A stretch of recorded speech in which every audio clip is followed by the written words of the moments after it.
La deuxième édition du festival alimentaire organisé sur l'île de Ré par la Biocoop, le restaurant végétarien Matahari et la CDC de l'île de Ré s'est déroulée le 18 novembre 2022 dans la salle des Paradis à Sainte-Marie-de-Ré. Au programme, visionnage de documentaires, débats, échanges avec le public autour des enjeux agricoles et agroalimentaires de territoire. L'occasion pour Gisèle Vergnon, vice-présidente de la CDC, déléguée à l'environnement et au développement durable, de présenter au public le plan alimentaire du territoire, le PAT ou le PAT, qui permettra d'orienter la consommation vers les produits durables et locaux et d'accompagner les changements alimentaires dont les assises se tiendront le 1er décembre prochain sur le territoire de l'île de Ré.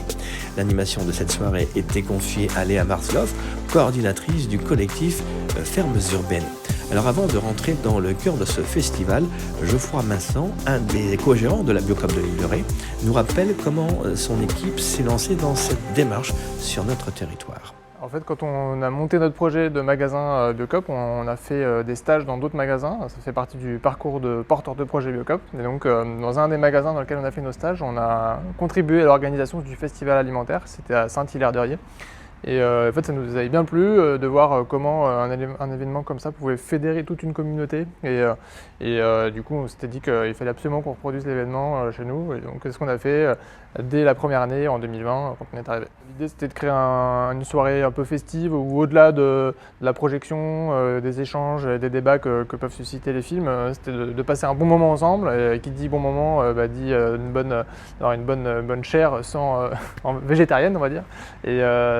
Et donc du coup, c'était naturel qu'on travaille avec Matahari parce qu'aujourd'hui, ils sont très engagés, très militants, aussi bien sur la partie bio parce ils sont 100% bio quasiment, et en plus de ça végétariens. Donc c'était logique de travailler avec eux. En plus, c'est un de nos partenaires aussi clés et dans le cadre de la ville de la Biocoop.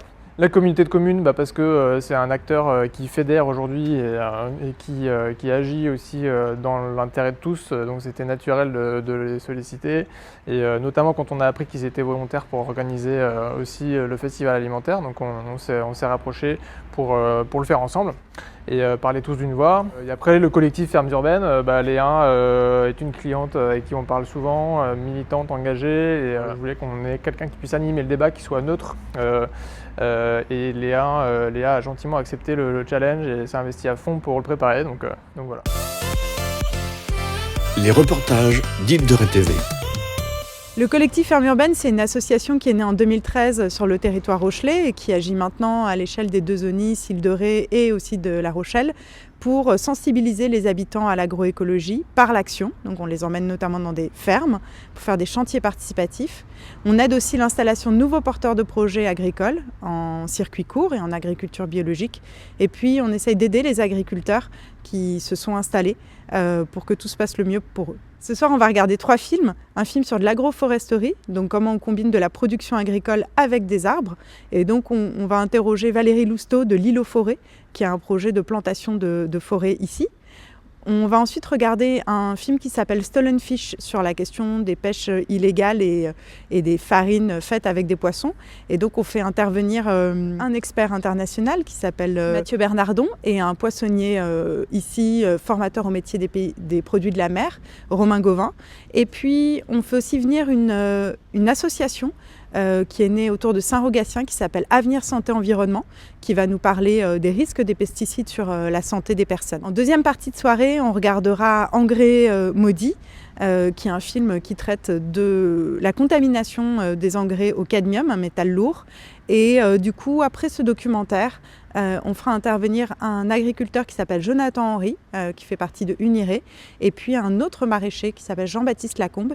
Et donc, ils reviendront tous les deux sur leurs pratiques et pourront débattre avec les habitants. Le festival alimentaire, c'est un festival qui vise à créer du débat, de l'intérêt à travers des films qui existent et qui sont autour de l'agroécologie, de la question de la production agricole, des pratiques alimentaires et de comment est-ce qu'elles peuvent évoluer pour être plus respectueuses de la nature et des hommes qui en font partie.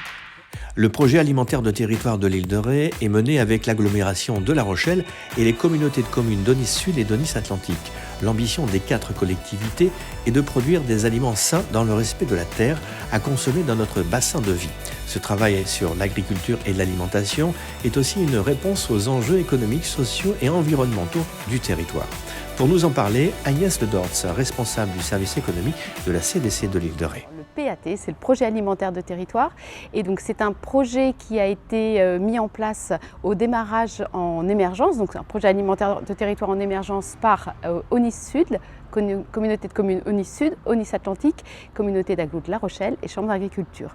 Et nous avons rejoint communauté de communes de l'île de Ré ce projet alimentaire de territoire en 2021 et du coup on participe là à l'élaboration de la phase je dirais concrète du projet alimentaire. On a un axe sur notamment l'eau, le foncier, notamment le foncier pour du maraîchage et donc de structurer la filière maraîchage donc qui sont vraiment des domaines je dirais, plus spécifiques sur lesquels nous on va travailler de façon un peu différente que ne vont travailler nos collègues sur le continent. Cette deuxième édition du Festival alimentaire de l'île de Ré était donc ponctuée de débats et de documentaires sur l'alimentation durable et solidaire, avec la présence des gérants du restaurant Matahari, spécialisé dans la nourriture indonésienne végétarienne.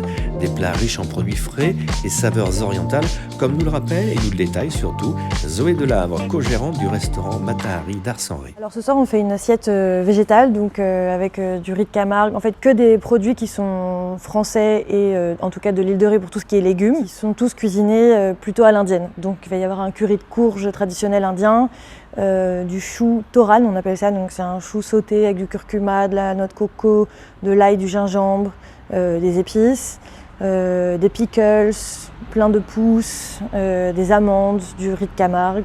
Voilà, plein de choses différentes pour pouvoir goûter à plusieurs saveurs. Mais ça va être très riche, c'est-à-dire qu'à la fin du repas, vous avez plus faim, mais vous n'allez pas vous sentir lourd ou mal au ventre ou mettre des heures à digérer, mais par contre vous serez calé. C'est toujours très généreux, les portions sont copieuses, mais ça reste diététique parce qu'on utilise des épices, beaucoup d'herbes, voilà, que des produits frais et bio, etc. Donc, et de l'île de Ré aussi. Et de l'île de Ré, ouais, exactement.